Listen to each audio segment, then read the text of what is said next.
Hi guys, and today we were looking at something a little bit different from me, and this time it's a souvenir wagon, a limited edition one by Locomotion Models, made by Dapol. This code is MR002, and this is the second one they've done. The first one was a box van. It's quite nice actually. This one isn't too bad. It looks quite nice in that green livery or turquoise livery. It's quite nice. These were released this year in 2021 in August. So let's get into it and see what it's all about, shall we?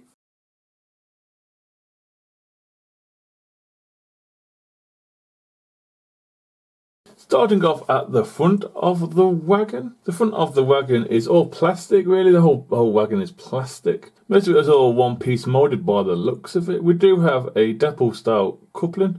We also have some plastic moulded buffers as well. There's no hook or anything there. There's nothing separately painted. We do have the bracing for the tank itself. Moving up a little bit more, we have the holders for the tank. We also have a moulded tap. It's not very good, but it's moulded anyway. Like I said, we have the bracing again. And then we have the livery of the tank, which I think is teal or green, I want to call it as well. As we move on to the side of the tanker, both sides of the tanker are exactly the same, if I'm honest with you. We do have the livery of this tanker, which I think is teal. And it's also with the Locomotion lettering, as well as the National Railway Museum branding as well. The number of the locomotive is the 2 years, which is 2021 and 2022, which doesn't look too bad. It does have a white stripe down it. Like I said, I think this is teal. There's nothing else painted on it. We do have a ladder as well.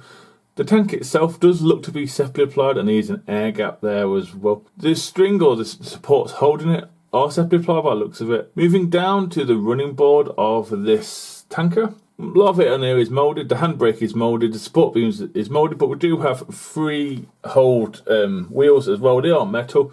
Doesn't look too bad. From a distance, it looks quite nice, if I'm honest with you.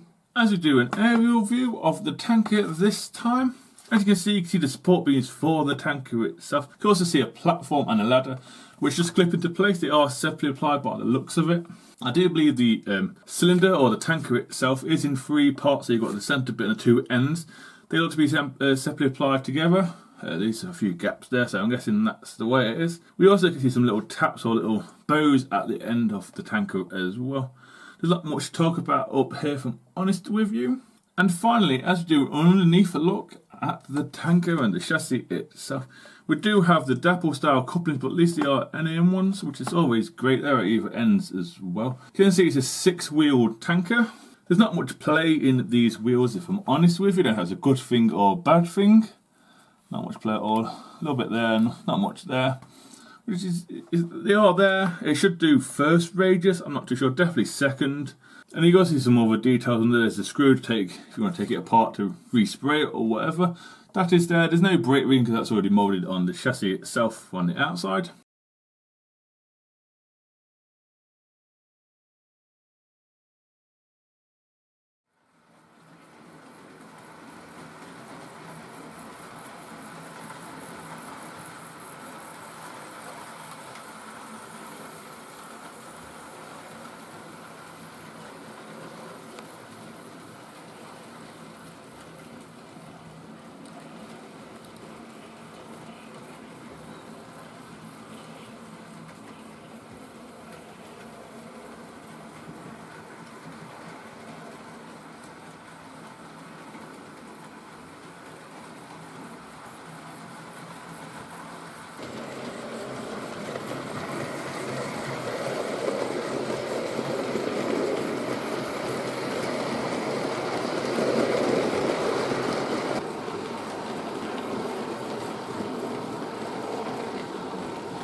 So yeah guys, that's the end of the running session. Sorry it's a little bit short in places. My review on the tanker itself, detail wise it's a bit of a letdown, but when it goes round you really get to see the missing parts. Probably not, no. It does look good and it is a limited edition item, I believe. The loco that was pulling it was Edward Thompson, the Hornby A2/3. It's a nice model. And then it had a few good wagons that are limited edition. So we had the other locomotion limited edition stuff, the first one that came out. The next that we have the limited edition Rails of Sheffield one by Dapol again, with the Only Fools. Then that white one there is a Marston's grain hopper, limited edition. I think there's only 150 made ever. So back to the tanker itself. Will these appeal to anyone? Probably yes. They'll appeal to collectors, obviously, people who collect like limited edition stuff. Then people who just collect tankers as well, and anyone who likes sort of preserve stuff, because you probably could use it on a preserve line, as in the National Rail Museum and Locomotion have preserved loco, so why not? It would make sense. To general modeler, maybe. I think it could do with a little bit of weathering. My only gripe with the tanker, well not the tanker itself, more of the postage. So the tanker itself cost me £20 from the website, and then it's £7 postage. I don't quite understand the steepness of the postage when most shops are doing it for like £3 or even free at all, if you spend over X amount of money.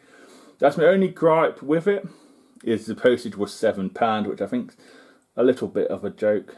I don't want to get blacklisted again, but that's my only gripe, and I have to be careful what I say now, I think. So yeah, that's thing. If you want to buy one and any left, I'll put a link down below to the Locomotion's website or National Railway Museum's website, where you can find them and find other stuff as well that they have in stock. I hope you enjoyed the video. Hope it was of use to somebody out there. So please take care, and I'll see you in the next one. Goodbye.